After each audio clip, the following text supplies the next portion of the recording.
સુબોધિની ગ્રંથ જેવો ગ્રંથ બીજો થાય નહીં, એ વિના ભાગવતનો સાર સમજાય નહીં.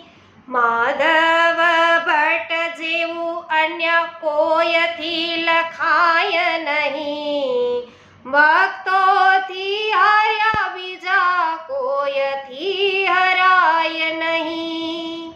એ વસ કરવા વાલાને નિર્બળથી થાય નહીં, સુરદાસ જેવા બીજા સુરવીર થવાય નહીં.